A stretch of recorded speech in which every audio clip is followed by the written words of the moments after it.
ہم اپنے مہمان خصوصی اور آج کے خطیب عزت مآب ڈاکٹر ذاکر نائک صاحب کا پرجوش استقبال کرتے ہیں اور انہیں خوش آمدید کہتے ہیں۔ آج کے مقرر ڈاکٹر ذاکر نائک صاحب کی شخصیت کسی تعارف کی محتاج نہیں، مگر پھر بھی میں ڈاکٹر صاحب کا مختصراً تعارف پیش کرنا مناسب سمجھتا ہوں۔ ڈاکٹر ذاکر نائک عالم اسلام کی معروف اور عزیز شخصیت ہے۔ دنیا کے ہر ملک میں ان کے مداح موجود ہیں۔ ڈاکٹر ذاکر نائک صاحب اسلامک ریسرچ فاؤنڈیشن کے صدر، IRF ایجوکیشنل ٹرسٹ ممبئی کے چیئرمین۔ ڈاکٹر ذاکر نائک کی عمر 40 سال ہے اور وہ میڈیکل ڈاکٹر ہیں، مگر اسلام کی خدمت کے لیے اپنے پیشے کو ترک کر کے مکمل طور پر دین کی دعوت کے کام میں مصروف ہیں۔ اسلام اور غیر مذاہب کا موازنہ یعنی کمپیریٹیو ریلیجن کے لیے دنیا بھر میں نہ صرف مشہور ہیں بلکہ سر فہرست ہیں۔ دیگر اقوام میں اسلام کے بارے میں جو غلط تاثرات، غلط خیالات اور غلط فہمیاں ہیں، آپ قرآن اور صحیح حدیث کی روشنی میں اسے بڑے ہی منطقی طور پر دور فرماتے ہیں، اور وہ دیگر اقوام کے سامنے اسلام کی صحیح اور حقیقی تعلیم پیش کرتے ہیں۔ وہ اپنے تقریر کے بعد سامعین کے سوالات کے نہایت ہی پر اثر، قابل قبول اور تشفی بخش جوابات دے کر سامعین کو مسحور کر دیتے ہیں۔ آپ نے ہندوستان میں سینکڑوں مقامات پر اپنی پرمغز تقاریر سے لاکھوں افراد کو متاثر کیا ہے۔ ہندوستان کے علاوہ آپ امریکہ، کینیڈا، UK، سعودی عربیہ، UAE، کویت، قطر، بحرین، Australia, South Africa, Malaysia, Singapore, Hong Kong, Thailand اور دیگر کئی ممالک میں 700 سے زیادہ تقاریر کر چکے ہیں۔ آپ نے کئی سمپوزیمز، ڈیبیٹس اور سیمیناروں میں حصہ لیا ہے۔ کئی بار دیگر اقوام کے مذہبی پیشواؤں سے مباحثے کیے ہیں اور الحمدللہ اپنے مقصد میں کامیاب رہے ہیں۔ آپ کا مشہور زمانہ ڈیبیٹ جو امریکہ کے ڈاکٹر ولیم کیمبل، جو کہ عیسائیوں کے چوٹی کے عالم ہیں، سے ہوا تھا۔ عنوان تھا قرآن اور بائبل سائنس کی روشنی میں۔ ڈاکٹر ذاکر نائک نے اپنے دلائل سے ولیم کیمبل صاحب کو لاجواب کر دیا تھا۔ اس پروگرام کی سیریز اویلیبل ہے، آپ خرید سکتے ہیں۔ شیخ احمد دیدات، جو کہ عالم اسلام کی ایک اور مشہور شخصیت ہیں، جن کا 8 اگست 2005 کو انتقال ہوا اور جنہیں کمپیریٹیو ریلیجن میں کافی اہمیت حاصل رہی ہے، انہوں نے بڑے ہی پیارے انداز میں ڈاکٹر ذاکر نائک صاحب کی تعریف کی تھی۔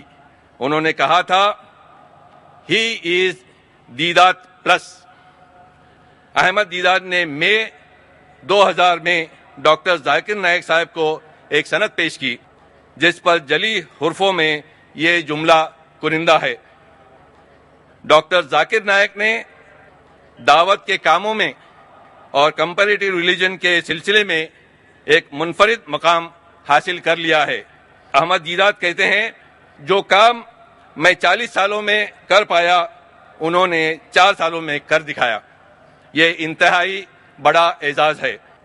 ڈاکٹر ذاکر نائک دنیا کے 100 سے زیادہ ملکوں کے TV چینلز پر آ چکے ہیں۔ آپ نے اسلام اور کمپیریٹیو ریلیجن پر کئی کتابیں تصنیف کی ہیں۔ یہ کتابیں بہت مقبول ہوئی ہیں۔ قرآن and modern science, compatible or incompatible, concept of God in major religions, Islam and terrorism, is the Quran God's word? Replies to the most common questions asked by non-Muslims. یہ ان کی مشہور تصانیف ہیں۔ آپ کی سینکڑوں تقاریر، سمپوزیم،